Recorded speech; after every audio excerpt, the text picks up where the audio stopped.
Hola, buen día. Mi nombre es Karen Paola Sánchez Obregón. Actualmente me encuentro cursando el octavo semestre en la licenciatura en Educación Montessori en Montessori Universidad, una universidad ubicada en la ciudad de Mexicali, Baja California. El día de hoy voy a compartir información sumamente importante que, si bien te encuentras desarrollándote en el área de educación, espero te sea útil dentro de tu aula, pero también en tu formación como docente. El tema que voy a abordar en general es el de niños con necesidades educativas especiales dentro del salón de clases. Pero antes de entrar de lleno al tema, me gustaría que quedara muy claro a lo que nos referimos como necesidades educativas especiales. La UNESCO determina como necesidades educativas especiales a todas aquellas ayudas y recursos especiales que el docente brinda a ciertos alumnos y alumnas que por distintas razones presentan barreras en su proceso de aprendizaje y de participación. Estas barreras pueden derivar de las siguientes categorías: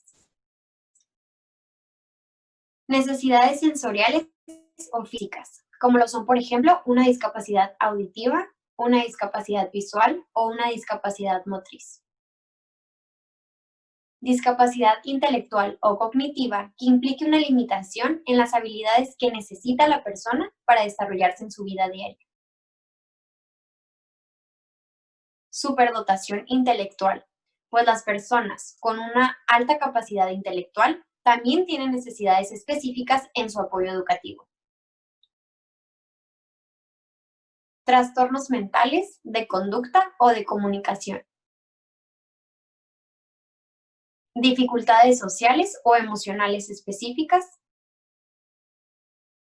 Situación sociofamiliar disfuncional. Y otros casos, como lo pueden ser las costumbres o la lengua. Como podemos observar, las necesidades educativas especiales no siempre se refieren a una dificultad en el aprendizaje. También pueden presentarse cuando el estudiante aprende a un ritmo más rápido que los demás. Sea cual sea el caso, es necesario realizar las adaptaciones curriculares necesarias y encontrar la metodología adecuada para satisfacer las necesidades de cada una de estas necesidades educativas especiales. Hoy prestaremos atención a aquellas necesidades educativas especiales que derivan de trastornos mentales, de conducta o de comunicación, específicamente hablando del trastorno negativista desafiante, o bien trastorno oposicionista desafiante. El trastorno negativista desafiante es un trastorno que se define por un patrón recurrente de conductas no cooperativas, desafiantes, negativas, irritables y hostiles dirigidas a las figuras de autoridad. Epidemiología. La prevalencia del trastorno negativista desafiante varía en función de la naturaleza de la población estudiada y de los métodos de evaluación. Se han hallado tasas de trastorno negativista desafiante situadas entre el 2 y el 16% de la población infantil. Esto indica que afecta aproximadamente de 2 a 16 niños y adolescentes de cada 100, y es más frecuente entre los jóvenes de familias de un estado socioeconómico bajo. Se estima que afecta al 3% de los niños en edad preescolar. Este trastorno puede aparecer desde los 3 años de edad, aunque suele iniciarse a los 8 y normalmente no después de la adolescencia. Antes de la pubertad es más común en hombres que en mujeres, aunque la distribución por sexos se iguala en la adolescencia. Tristemente, al buscar información sobre este trastorno en nuestro país, al querer encontrar cifras exactas o reunir datos, no pude encontrar mucha información, lo que demuestra la nula o poca investigación que se realiza sobre este trastorno o quizás de los trastornos en general. Manifestaciones. Los niños o niñas con trastorno negativista desafiante son niños que se rehúsan a cumplir con sus obligaciones, o sea que siempre tienen el no en la boca. Sea lo que les vayamos a pedir o lo que les vayamos a decir, automáticamente te contesta con un no. Desafía activamente a los adultos, te reta, te planta cara, te cuestiona todo lo que le dices. Es susceptible y fácilmente molestado por otros. No se le puede decir nada porque enseguida se enciende, se encoleriza e incurre en pataletas. Evidentemente las pataletas son más comunes en los chicos de preescolar, pero para los niños y niñas con el trastorno negativista desafiante es una actitud o una acción que podríamos pensar o que podemos considerar incluso en la edad primaria o en la adolescencia. Discute con adultos y es bastante insistente. No va a rendirse ni va a dejar su punto de vista, te va a insistir e insistir. Molesta deliberadamente a otras personas. Es como si le gustara el estar picoteando al compañero, el estar ahí toqueteando al hermano para provocar a los demás. Acusa a otros de sus errores o mal comportamiento. Él nunca tiene la culpa de nada, son los demás. Es colérico y resentido. Siempre o la mayoría del tiempo lo vamos a encontrar de mal humor. Es rencoroso o vengativo. Las niñas con el trastorno negativista desafiante, por el contrario, tienden a desafiar pasivamente.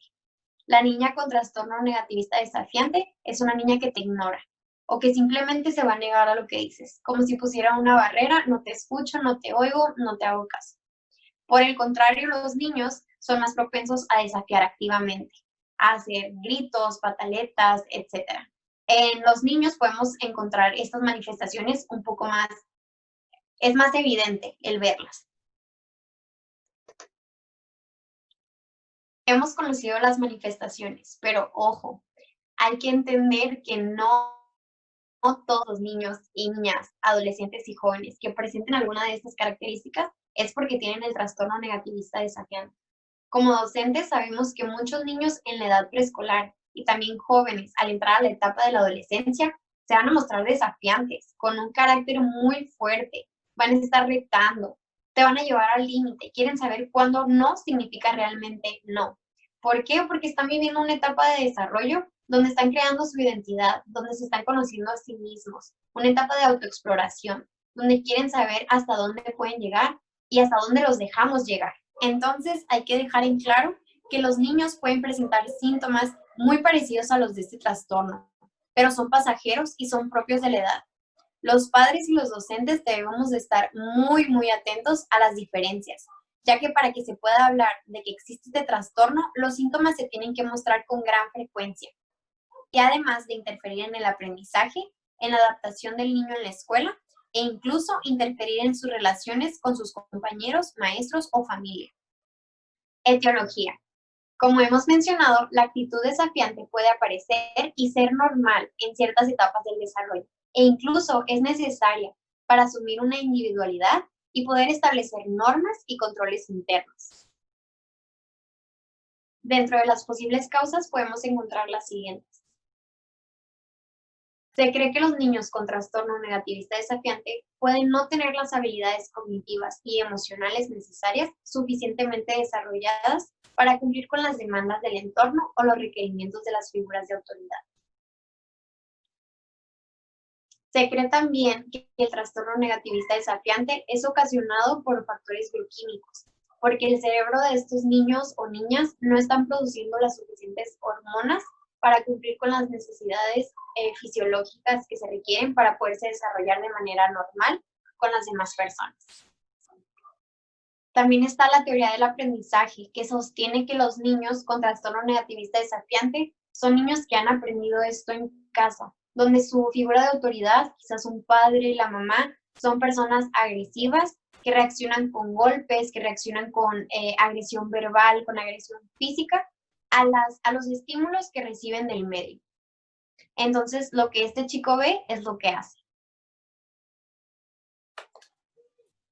Diagnóstico y tratamiento. Voy a ser muy breve en estos dos puntos, no quiero entrar a mucho detalle, en un momento les voy a explicar el por qué. El diagnóstico está basado meramente en la evaluación clínica. Se lleva al niño con un psicólogo y el psicólogo le va a hacer las pruebas pertinentes para determinar si el niño sufre del trastorno negativista desafiante. Por otro lado, el tratamiento, una vez que ha sido diagnosticado el chico con este trastorno, se procede, tenemos diferentes opciones. Por ejemplo, está la psicoterapia individual, donde se trabaja de manera conductual con el niño. Se va a buscar modificar su manera de relacionarse, su manera de comportarse, mediante diversas técnicas que realiza el psicólogo, con ayuda de los padres y de los docentes. La terapia familiar consiste en tratar de modificar de cierta manera la manera en que se está creando al niño. Se busca mejorar la comunicación familiar, crear un ambiente de confianza entre los padres y el niño, etc. La terapia grupal consiste en que el niño asista a grupos donde hay más niños que sufren de este trastorno o de otros trastornos, perdón, donde él se pueda sentir identificado, donde pueda él recibir ayuda por niños que pues están viviendo lo mismo, o adolescentes que están viviendo lo mismo que él. Y está el tratamiento psicofármaco, donde se le da al niño, pues ahora sí que un tratamiento farmacéutico. Se le dan aquellas, recordemos que algunas causas de este trastorno son los factores bioquímicos, entonces se busca darle un tratamiento para que su cerebro entonces empiece a producir aquellas hormonas que no está produciendo del todo o que no es suficiente. La razón por la que dije que no quería entrar muy a fondo en cuanto a diagnóstico y tratamiento es porque este trabajo esta investigación está dirigida a docentes. Y recordemos que como docentes nosotros no somos absolutamente nadie para diagnosticar y mucho menos para brindar tratamiento a un niño. Nosotros somos meramente los ojos dentro del salón de clases y vamos a estar observando y vamos a notar esas conductas, pero en ningún momento podemos diagnosticarlo. Si empezamos a notar que hay alguna conducta disruptiva en alguno de nuestros alumnos, inmediatamente sabemos que llevamos una bitácora, empiezo o continúo más bien escribiendo estos acontecimientos. Y ya tengo suficiente información como para decir está pasando algo, entonces vamos a hablarlo con los papás, o incluso si la escuela tiene algún departamento de orientación, pues nos vamos a dirigir con el departamento de orientación o con los padres y vamos a decir está pasando esto. Tenemos que estar abiertos a la idea de que muy probablemente cuando nosotros hablemos con los padres de familia no vamos a recibir la respuesta que queremos escuchar. Y probablemente nos vamos a sentir enfadados, tristes, quizás un poco decepcionados, pero hay que entender también al padre de familia, hay que entender que debe ser extremadamente difícil el que llegue alguien a decirte que algo no está bien con tu hijo o que has estado notando conductas que no son positivas en él, porque para un padre de familia escuchar a alguien externo decir algo sobre su hijo, pues es como ponerlo bajo la lupa, bajo el ojo del huracán y decirle, no estás haciendo bien tu trabajo. Entonces, evidentemente, duele, y como seres humanos, cuando algo nos duele, una manera de defendernos es el bloquearnos, es el negar aquello que nos duele. Entonces, muchas veces nos vamos a enfrentar con padres que se van a negar a la situación completamente, donde tú les vas a comentar que has notado algo malo en mi niño o algo que no consideras normal, y se van a negar y no vas a poder sacarlos de ahí, y hay que entenderlo también, y no vamos a poder hacer mucho por los padres, porque para los niños claro que podemos hacer. Y están también aquellos padres que, por el contrario, cuando tú llegas y te acercas y les dices que has notado alguna conducta extraña o que has notado algún comportamiento inadecuado, al día siguiente ya lo llevaron con el psicólogo, ya tienes ahí tu diagnóstico, ya tienes el tratamiento, ya hacen todo, ¿no? Por quererte ayudar. Y cualquiera de las dos maneras está bien. ¿Por qué? Porque independientemente de si el padre, si el departamento de orientación o quien sea decide hacer algo, tú como docente tienes que estar haciendo algo. Vas a hacer algo por ese niño dentro del salón de clases. ¿Y qué es lo que vamos a hacer? Primero que nada, identificar a este niño en el aula. Ya conocimos las manifestaciones generales de este trastorno negativista, pero ¿cómo lo identifico en mi aula? Ok, el niño o niña con este trastorno te va a cuestionar y va a argumentar frente al grupo. Todo lo que tú como docente digas te lo va a cuestionar. ¿Y por qué? ¿Ok? Hace berrinches, sabemos que los berrinches son más comunes en los niños pequeños, pero puede suceder también en los jóvenes. Rompe las reglas de la clase, está determinado a romper con las reglas de la clase. Muchas veces los docentes presentan las reglas al inicio del ciclo escolar y hay quienes las comprenden desde el día 1 y hay a quienes se les dificulta un poco. Y quizás los niños con trastorno negativista desafiante en un principio comprendían las reglas, las conocían, pero a raíz de que esto comienza a ser un problema, empiezan a enfocarse en romper con las reglas día con día, a pesar de conocerlas. Se le dificulta relacionarse o jugar con sus compañeros. Tristemente, a los niños con trastorno negativista desafiante, sus compañeros van a comenzar a sacarles la vuelta, porque la verdad es que no, pues no es agradable el estar cerca de un niño que te está, puede ser que te está golpeando, que te está molestando, que está siendo grosero contigo. Y la verdad es que los niños, bueno, al menos muchos de los niños deciden mejor hacerse a un lado. Y pues esto hace que los niños con trastorno negativista desafiante comiencen a tener problemas en su vida social, comiencen a dejar de relacionarse con otros niños o con sus compañeros. También molesta a sus compañeros, va de la mano con lo que acabamos de mencionar. Ignora las instrucciones que se le dan, decide simplemente ignorar, no voy a hacer caso a lo que me estás pidiendo, no quiero hacerlo. Culpa a los demás de sus errores. Él no tiene la culpa, él no lo quería hacer así, fue porque el otro niño me provocó, fue porque me dijo y él fue el que lo hizo. Confronta a la autoridad, pues va de la mano con lo de evidenciar y argumentar con el docente. Pierde el control y se enoja, lo que puede llevar a golpes, a lo que puede llevar con destruir parte del aula del salón, puede reaccionar de muchas maneras negativas. Como docente podemos presentar las siguientes preocupaciones o pensamientos y si te sientes identificado, no te sientas mal, es normal, somos humanos, ¿ok? La primera preocupación podría ser, mi nivel de tolerancia es muy pequeño, por eso nos enfrentamos a menudo. No es justo que no me permita dar mi clase. Hay otros que se ven afectados. Esos alumnos deben ser expulsados como medida de corrección. Me siento frustrado y ya no sé qué hacer con este alumno. Probablemente después de leer estas preocupaciones o pensamientos te puedas sentir identificado o identificada con alguno. Como te comento, es normal, somos humanos. Aunque no queramos, muchas veces juzgamos y podemos llegar a pensar esto o sentir esto. Aquí lo importante es, ya lo pensé, ya me preocupé, pero tengo que tener un cambio de actitud. Tengo que pensar en que quiero hacer lo mejor por mi alumno. ¿Cómo lo vamos a hacer? Vamos a pasar a las estrategias. Como ya lo mencioné, no juzgar, cambiar nuestra actitud. Y de esta manera vamos a evitar el etiquetamiento. Y la verdad es que qué difícil es hacer esto. El no juzgar, el siempre tener buena actitud y el evitar el etiquetar a un alumno es extremadamente difícil porque tristemente, y creo que en el caso muy especial de los niños con trastorno negativista desafiante, empezamos a ver al niño como eso negativo, como al niño que golpea, como el niño que molesta a sus compañeros, y entonces comenzamos a etiquetarlo y etiquetarlo y etiquetarlo, y nos olvidamos de todas aquellas cualidades o capacidades, aptitudes que tiene este niño. Entonces yo al reunir esas estrategias puedo proponerles lo siguiente, que así como tenemos una bitácora donde escribimos los acontecimientos importantes en el día, lo malo que sucedió, tengamos un área determinada dentro de nuestro cuaderno, dentro de nuestra bitácora, para todos los días al terminar nuestra clase,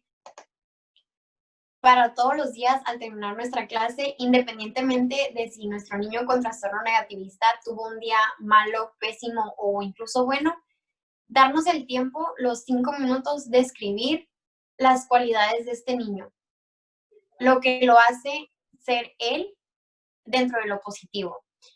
Si compartió con un compañero, si el día de hoy le sirvió agua a su compañera, si ayudó a bajar las escaleras al otro compañerito más pequeño, si cuando llegaron por él le ayudó a la hermanita con la mochila. Todas este tipo de cosas, este tipo de acciones, dejar de enfocarnos en lo negativo, ¿ok? El ver más allá del trastorno y no enfocarnos en el trastorno nada más, sino en el niño.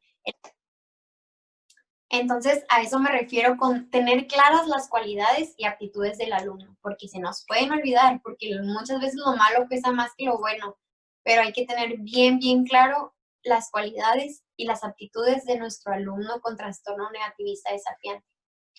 Y de esta manera vamos a poder reconocerlo ante todo el grupo o la clase con sus conductas positivas. Hay que también tratar de realmente transmitir este sentimiento hacia las cualidades del niño, porque así como para nosotros es muy fácil juzgar, pues también para los compañeros. Entonces, si están sintiendo que la maestra, porque sienten lo que transmite, si están sintiendo de ti como docente una frustración hacia el niño o cierto rechazo, los compañeros lo perciben y empiezan también a desarrollarse de esta manera con el niño. Y es algo que queremos evitar a toda costa, porque el trastorno negativista desafiante va acompañado de muchos problemas sociales que llevan a la depresión, a problemas de ansiedad, de desadaptación. Entonces, queremos evitar esto a toda costa. ¿Y cómo lo vamos a hacer? Reconociendo sus cualidades frente a sus compañeros, que también sus compañeros vean lo bueno que hay en él. De esta manera también debemos de resolver los malos comportamientos en privado. No hay que evidenciarlo frente a sus compañeros, hay que retirarlo para poder hablar con él. Y así establecer acuerdos con el alumno, como lo son los de premio y castigo. Por ejemplo, el sistema de economía de fichas. Ya lo conocemos, por cada día que te portes bien te voy a dar una estrellita y si juntas las 5 estrellitas las vamos a poder cambiar por un lápiz, un borrador, algo que para el niño sea un incentivo positivo y que le den ganas de estar en la semana, pues, por comportándose de manera adecuada. Establecer normas de comportamiento en el aula. Ya conocen las reglas, pero ok, vamos a establecer cómo te vas a comportar según las reglas del salón de clases. También dentro de las estrategias está informarle con anticipación cuál es la conducta deseada. Que él desde un principio o ella sepa que si se porta mal, esta va a ser la consecuencia. Y en el momento en que irrumpa con el orden o que cometa alguna actitud negativa o comportamiento negativo hacia un compañero, tú sabías cuál era la consecuencia de si te comportabas de esta manera, así que esta es la consecuencia. ¿Ok? Mostrar confianza ante sus comportamientos.